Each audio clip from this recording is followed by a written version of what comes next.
Portugal prohibió el uso de banderas del LGTBIQ en espacios públicos tras nueva normativa parlamentaria.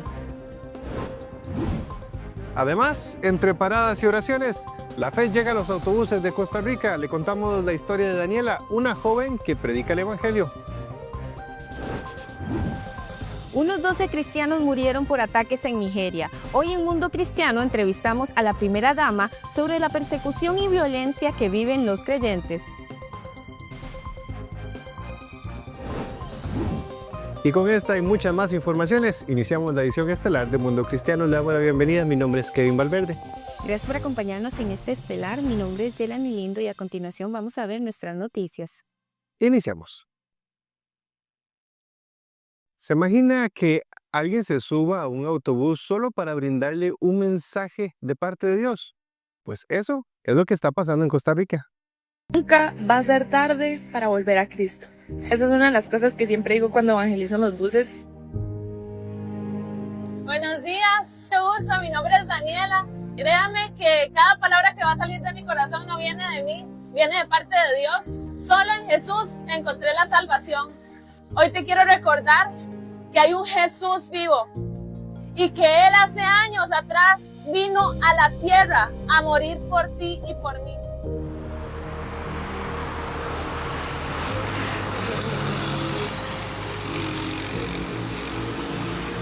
Cuando yo me subo a un bus, siempre tomo en cuenta primero de que Dios haya hablado a mi corazón, de que Dios me haya dado una palabra para estar segura de qué es lo que voy a compartir.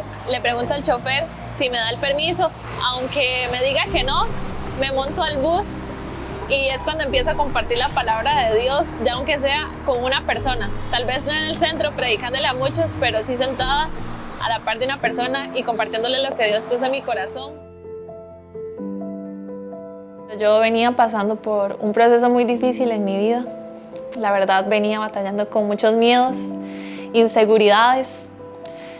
Y a la misma vez, yo estaba como en busca del propósito de Dios. Recuerdo que iba camino a la iglesia, iba viendo hacia la ventana, los carros y todo, y yo igual le iba diciendo, Señor, ¿tú tienes algo para mí? Realmente tienes un ministerio. Y en ese momento yo sentí algo que me dijo, levántate y predica en el bus. Yo dije, no, esto no es cierto. Esto es mi mente. Yo no me voy a levantar aquí a predicar. La gente va a pensar que estoy loca, qué vergüenza. Recuerdo que le dije a Dios, bueno, si es tu voluntad, yo me voy a levantar, pero solo si tú me lo dices, si tú me lo confirmas por medio de alguien. Y ese mismo día llegó una amiga llamada Patricia y me empezó a decir de que Dios había puesto algo en el corazón de ella.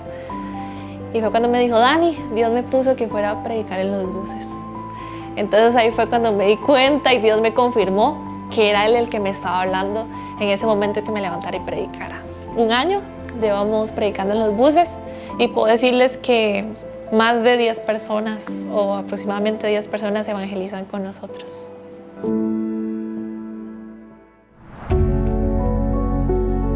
Fue algo inesperado, la verdad. Fue algo que no me esperaba. Ese día me acuerdo salí con unos amigos que iban a evangelizar y me acuerdo que él nada más me dijo, le toca. Y es algo que yo quería hacer, que yo venía sintiendo. Creo que nunca lo había contado a nadie. Cuando te bajas, ¿qué sentís? Siento que al ver la reacción de las personas, porque tal vez es algo que uno no sabe cómo lo van a tomar, uno se siente feliz, se siente alegre. Algo que a mí me encanta es un salmos que dice, en medio de mis angustias y grandes preocupaciones, tú me dices consuelo y alegría. Siento que muchas veces Dios pone esa palabra en el corazón de nosotros para compartirla, para llevar el consuelo a esas personas. En mi casa se sienten muy felices. Ellos se sienten muy orgullosos porque saben que vengo de un pasado con depresiones, con ansiedades. Créame que la Daniela que usted ve ahorita no es nada comparada a la Daniela de hace unos 4 o 5 años atrás, porque era una persona triste, no le había sentido a la vida.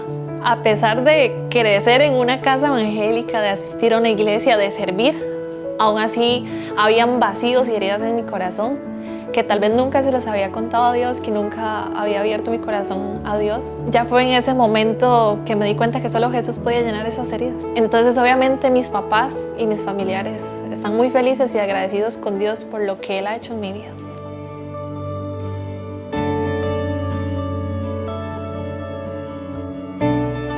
Y bueno, así cerramos el día de hoy. La verdad es que Dios es amor, y es lo que más queremos compartir a la gente. Nos ven aquí, pero realmente Dios ha hecho maravillas con nosotros y queremos compartir esos milagros que Dios ha hecho con nosotros para que los demás sean libres.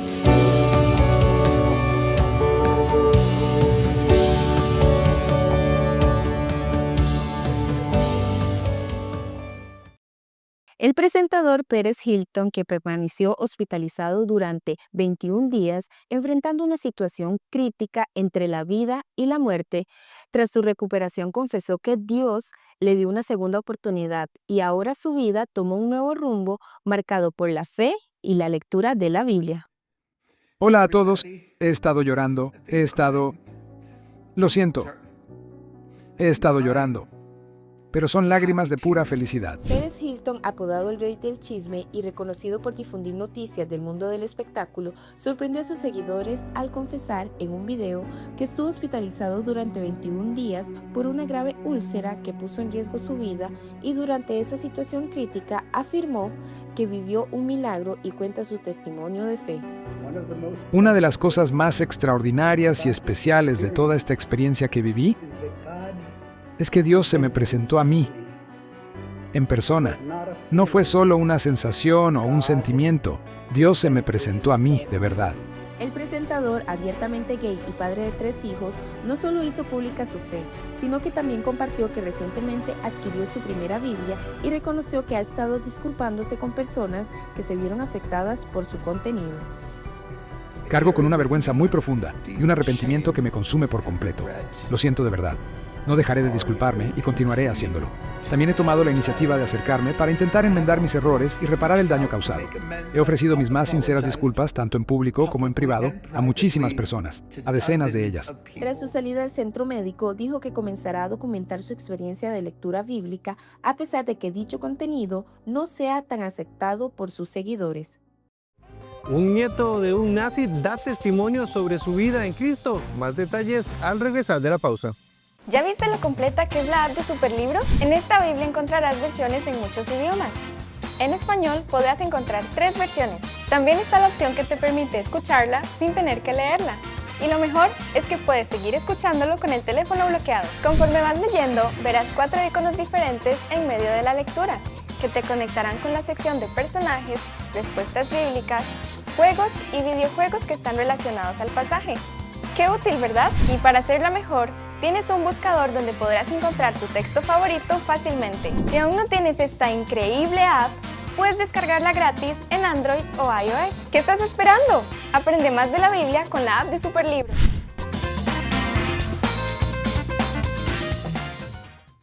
El mundo cambia cada día y la Iglesia no está ajena a esos cambios. En la edición estelar de Mundo Cristiano, nuestros periodistas te mantienen informado y a fondo sobre la actualidad internacional. Analizamos las noticias más relevantes con una perspectiva espiritual que marca la diferencia. Radio, televisión y redes sociales. Todo lo que necesitas saber en un solo lugar. Edición estelar de Mundo Cristiano. Mantente informado y conoce el resto de la historia. Gracias por continuar en Mundo Cristiano. El testimonio del nieto de un nazi muestra un giro de vida tras descubrir el pasado de su abuelo. Hoy, junto a su esposa, lidera un ministerio en Israel enfocado en servir y acompañar a sobrevivientes del Holocausto. Alexander Dietz, de origen alemán, creció conociendo la escuela de la historia del Holocausto, aunque este tema no formaba parte de su vida familiar. Años más tarde, tras convertirse al cristianismo, un hecho inesperado cambió su vida.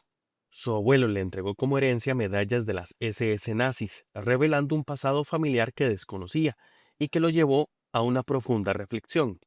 Uno de los momentos clave en este proceso fue la visita de un amigo cristiano. El momento clave fue cuando tuve un amigo de Israel que vino a los cristianos para hablar sobre el corazón de Dios para Israel. Y dijo algo profundo. Lo que el diablo planeó para el mal, Dios puede convertirlo para el bien. Puede convertirlo.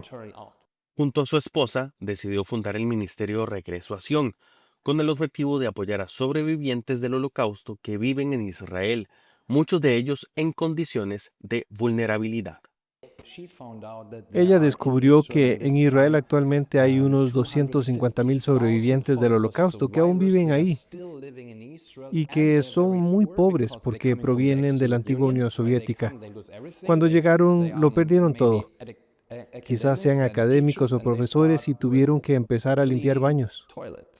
Cada semana abren las puertas de su hogar para compartir alimentos, escuchar historias y brindar acompañamiento, generando un espacio de consuelo y comunidad.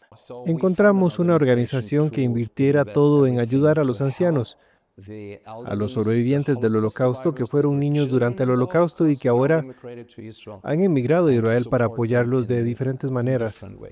Bitz asegura que ha sido recibido con respeto y que, lejos del rechazo, ha encontrado comprensión. Afirma que asume una responsabilidad moral frente a esta historia. El activista relató que la líder de una organización dedicada a cuidar a sobrevivientes del Holocausto le entregó un regalo muy especial, un gesto que marcó profundamente su proceso personal. Te traje un regalo especial, Alex. Y abrió una caja dentro y había una medalla.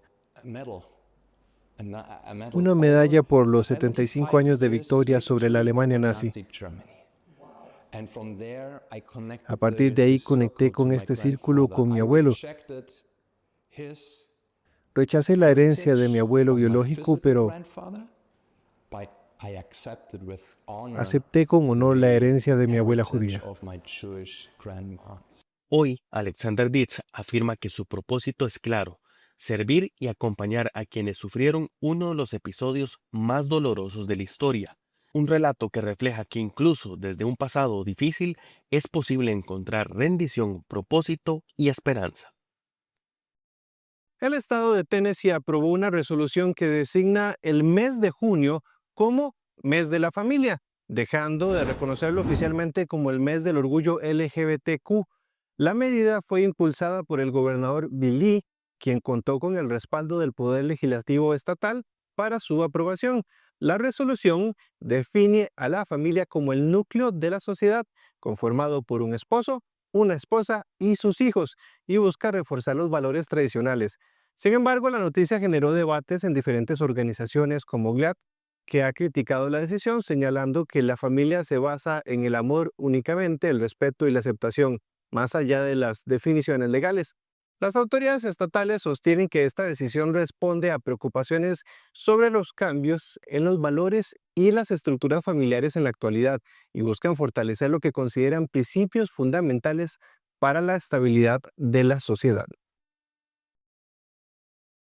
En Europa, el Parlamento de Portugal aprobó una normativa que prohíbe izar banderas consideradas ideológicas o partidarias en edificios públicos, incluyendo la de la comunidad LGTBI.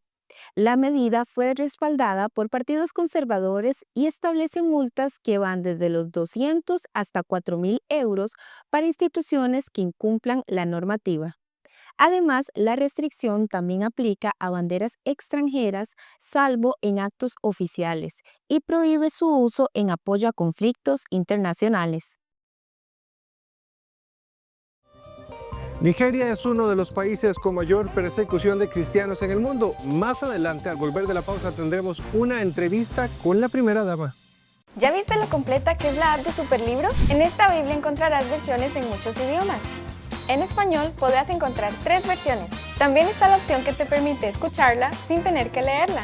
Y lo mejor es que puedes seguir escuchándolo con el teléfono bloqueado. Conforme vas leyendo, verás 4 iconos diferentes en medio de la lectura, que te conectarán con la sección de personajes, respuestas bíblicas, juegos y videojuegos que están relacionados al pasaje. ¡Qué útil!, ¿verdad? Y para hacerla mejor, tienes un buscador donde podrás encontrar tu texto favorito fácilmente. Si aún no tienes esta increíble app, puedes descargarla gratis en Android o iOS. ¿Qué estás esperando? Aprende más de la Biblia con la app de Superlibro.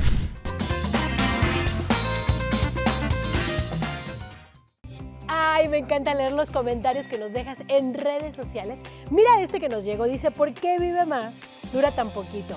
Yo estoy completamente de acuerdo, tienes toda la razón. Por eso tenemos una buena noticia, porque acabamos de lanzar nuestro propio canal de YouTube para que puedas disfrutar mucho, pero mucho más de Vive Más cuando quieras y desde donde quieras. Te invito a que nos visites y te suscribas. Nos vemos en el YouTube de Vive Más. El mundo cambia cada día y la iglesia no está ajena a esos cambios. En la edición estelar de Mundo Cristiano, nuestros periodistas te mantienen informado y a fondo sobre la actualidad internacional. Analizamos las noticias más relevantes con una perspectiva espiritual que marca la diferencia. Radio, televisión y redes sociales. Todo lo que necesitas saber en un solo lugar. Edición estelar de Mundo Cristiano. Mantente informado y conoce el resto de la historia. Gracias por continuar en Mundo Cristiano. En Nigeria, hombres armados fulani musulmanes asesinaron a 12 cristianos el domingo de Pascua. Los terroristas atacaron 2 iglesias en la localidad cristiana de Iriko Loud, ubicada en el estado de Kaduna, en el norte de Nigeria. Según Morning Star News, los atacantes dispararon contra una iglesia evangélica y una iglesia católica mientras celebraban sus servicios. También secuestraron a decenas de feligreses. Nigeria es uno de los lugares más peligrosos del mundo para ser cristiano. Los ataques continuos por parte de ISIS y otros grupos terroristas llevaron al presidente Trump a ordenar un ataque con misiles el día de Navidad del año pasado. Ahora, tropas estadounidenses están en territorio nigeriano entrenando al ejército del país en la lucha contra el terrorismo. John Jessup entrevistó a la primera dama de Nigeria sobre las décadas de violencia religiosa que afectan a su país. Y bueno, mientras las fuerzas de inteligencia estadounidense ayudan a Nigeria a prevenir ataques como estos, la primera dama Oluremi Tinubu se encuentra en una misión diplomática para explicar la complejidad de su país, marcado por la pobreza, el tribalismo y las acusaciones de genocidio.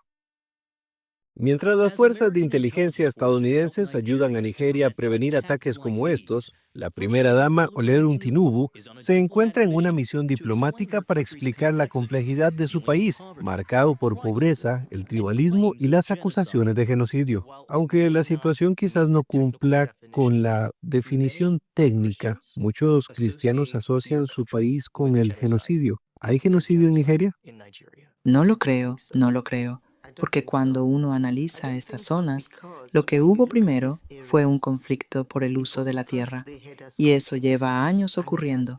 Y cuando se entra en un entorno mayoritariamente cristiano, cuando los atacas porque invades sus tierras de cultivo, y luego cuando tienes terroristas y personas que secuestran por dinero, y cuando el mundo está lanzando una narrativa que describe un genocidio cristiano, ellos ahora se aprovecharán de esa situación y comenzarán a atacar iglesias. Y deben tener en cuenta, estamos entrando en el año electoral. Por lo tanto, están sucediendo muchísimas cosas que, como bien saben, no creemos que sea realmente un genocidio de la forma en que se está presentando. Estas respuestas ponen de manifiesto un panorama complejo, dividido entre la mayoría musulmana del norte de Nigeria y la predominancia cristiana en el sur. También alimentan la indignación de quienes señalan que si bien miles de musulmanes han perdido la vida, los cristianos son blancos sistemáticos de ataques, secuestros y que mujeres y niñas son frecuentemente obligadas a casarse con sus captores. El Espíritu Santo me guía y me conduce. Como pastora pentecostal ordenada y esposa de un presidente musulmán, no está exenta de amenazas religiosas. Hubo un clérigo musulmán que dijo que yo era una pagana, que debería ser apedreada o asesinada, y la mayoría de las personas que salieron a defenderme son del norte del país. ¿Es ese un sentimiento generalizado por su alta visibilidad pública? Quizás lo dijo porque mi esposo es musulmán y porque es el presidente. Entonces, ¿por qué debería yo practicar el cristianismo abiertamente? De todos los cristianos asesinados en el 2025, más del 70% murieron aquí. Aunque el gobierno se niega a calificarlo como genocidio, el presidente Trump ha puesto el tema en el centro de la atención internacional al ordenar ataques aéreos contra bastiones terroristas la Navidad pasada, una medida que la primera dama dice que Nigeria recibió con agrado. Queremos agradecer al presidente Trump por lo que hizo por nosotros en el estado de Sokoto. Creo que realmente ayudó, porque incluso el presidente de la Asociación Cristiana de Nigeria, durante la actual gestión, dijo que fue la primera Navidad en la que nadie fue atacado. La primera dama le contó a CBN News que su esposo también está tomando medidas. Ha autorizado operaciones militares conjuntas, el intercambio de inteligencia y la contratación de 20,000 agentes de policía y fuerzas de seguridad para combatir el terrorismo. Para muchos, estas acciones llegan demasiado tarde y a un costo demasiado alto, con miles de vidas perdidas y millones desplazados. Y tienes un gobierno en Nigeria que practica la negación. Mientras tanto, en Washington, Tinubu se embarcó en lo que muchos califican como una ofensiva, hablando de comercio y de mejora de las relaciones entre Estados Unidos y Nigeria. Hoy tenemos el honor de recibir a la primera dama de Nigeria, quien también se desempeña como pastora cristiana en la iglesia más grande de ese país. Una mujer muy respetada. Primera dama, por favor, ¿dónde está usted? Muchas gracias. Es un gran honor. El presidente Trump incluso la reconoció en el Desayuno Nacional de Oración. En el plano personal, Tinubu ve a su matrimonio interreligioso de casi 40 años como un modelo al que Nigeria debería aspirar. El Espíritu Santo me seguía diciendo que tenía que hablarles a los jóvenes para que fueran pacientes. Y como pueden ver, estando casada con un musulmán, no es fácil. Pero eso precisamente me acercó más a Dios, porque sé que si quiero disfrutar de mi matrimonio, Jesús tiene que estar presente y darme esa paz que necesito, porque mi esposo es un buen hombre. Ex senadora y docente, la primera dama también es escritora y conductora de podcast. Predica mensualmente y es defensora de la educación y la salud de la mujer. Ella ve su rol principal a través del lente de vivir su fe. Está en Isaías 58, que dice que reconstruirás las murallas derruidas y levantarás los cimientos de generaciones. Eso es lo que estamos intentando hacer en este gobierno. Trato de ver qué puedo hacer para apoyar, para involucrar a los jóvenes de manera positiva, para que salgan adelante, mientras mi esposo se ocupa de los asuntos más difíciles. Asuntos más difíciles, como convencer a propios y extraños de que el gobierno nigeriano está finalmente dispuesto a erradicar el terrorismo y la violencia religiosa en todo el país africano. John Jessup, CBN News, Washington. Una madre iraní vio a su hija morir mientras protestaba contra la opresión en Irán. Tras huir, encontró refugio en Jesús y ahora ora y lucha para que el régimen iraní caiga. En enero, miles de iraníes salieron a las calles de Karachi, desafiando abiertamente al régimen. El 19 de enero fue un día horrible. El gobierno islam dio órdenes de disparar a los manifestantes en la cara. Aún así, muchas personas salieron a las calles. Conscientes de los grandes riesgos, Samira y su hija se prepararon para afrontar lo peor. Salimos esa noche dejando los móviles en casa, sabiendo que podríamos enfrentar la muerte o ser arrestados. Sevda tenía apenas 16 años, no mostraba temor. Demostró una valentía increíble. Habló con valentía absoluta hasta su último aliento. Luchó, coreó cánticos, gritó con fuerza. Se dirigió directamente al frente de la multitud, enfrentándose a hombres que portaban armas en sus manos. Momentos después escucharon unos disparos. Le dispararon directamente en el corazón. La bala la impactó de lleno y ella falleció en el acto, sin poder hacer nada. En un abrir y cerrar de ojos, Samira dice que su mundo se vino abajo. Mientras perdía a su única hija, que se le fue antes de poder siquiera despedirse. Ella solía decir a menudo: protestad por el bien de nuestra patria, por el bien de la libertad, por el bien de Reza Pahlavi. Ella incluso hizo varios videos hablando sobre la libertad de Irán. Quiero que la gente siempre la recuerde y se asegure de que su voz nunca sea silenciada. La muerte de Sevda no fue, en absoluto, una tragedia aislada. Su familia había estado profundamente involucrada en los movimientos de protesta. También participamos en las protestas de Mujer, Vida, Libertad por Mahsa Amini. Mucha gente perdió la vida durante esas protestas. En ese momento, Sevda tenía solo 13 años y a ella le encantaba muchísimo estar entre la multitud. Samira dice que su hija fue la que la impulsó a seguir adelante. Hubo muchas veces que me instó a salir a la calle. Me suplicó que la acompañara. Insistió. Dijo que teníamos que manifestarnos por aquellos que habían perdido la vida. Zebda llegó a conversar con su madre acerca de la posibilidad de su propia muerte. Ella a menudo decía, ¿cuánto desearía que la gente fuera libre algún día? También solía decir, si algo me llegara a pasar, recuérdenme en el Día de la Libertad. Apenas unas semanas después de la muerte de Zebda, Samira se vio obligada a huir de Irán.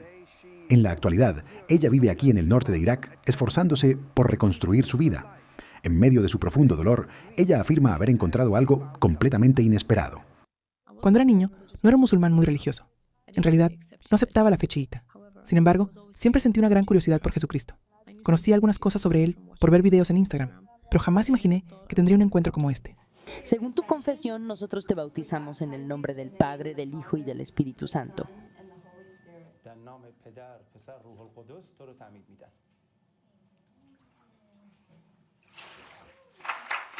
Aleluya.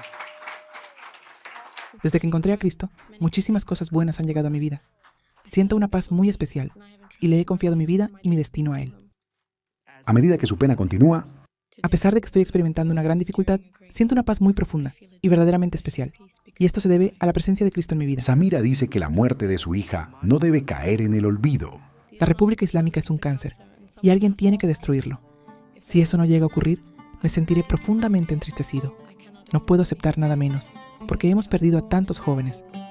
Ella hace un llamado a los líderes mundiales para que pongan fin al régimen iraní. Me siento profundamente agradecida con el presidente Trump y con el señor Netanyahu. Siempre elevo mis oraciones por ellos y continuaré haciéndolo durante todo el resto de mi vida. Pero mi mayor anhelo es ver la República Islámica derrocada, y por ello seguiré combatiendo hasta mi último aliento. Samira seguirá alzando la voz y denunciando hasta que, citando sus propias palabras, Irán sea libre. Y el valiente sacrificio de su hija no habrá sido en vano. George Thomas, CBN News, desde el norte de Irak. Expertos advierten que un eventual fin de la guerra con Irán no eliminaría la amenaza para Israel y Occidente. Aunque el presidente Donald Trump ha señalado que el conflicto podría concluir pronto, analistas sostienen que el régimen iraní mantendría su postura ideológica y militar. Raymond Ibrahim expresó que los recientes ataques habrían reemplazado a líderes más pragmáticos por una nueva generación de militares radicales guiados por creencias apocalípticas que dificultan cualquier negociación. Además, advierten que la combinación de ideología, disposición al sacrificio y posibles ambiciones nucleares representan un riesgo global. Incluso con un debilitamiento de Irán, expertos subrayan que otros grupos extremistas, especialmente de la mayoría suní, podrían continuar siendo una amenaza a largo plazo. Usted puede conocer más sobre esta y otras noticias en nuestro sitio web mundocristiano.tv. Llegamos al final del programa. Así es, llegamos al final de este estelar. Muchas gracias por acompañarnos y esperamos que tengan un buen día.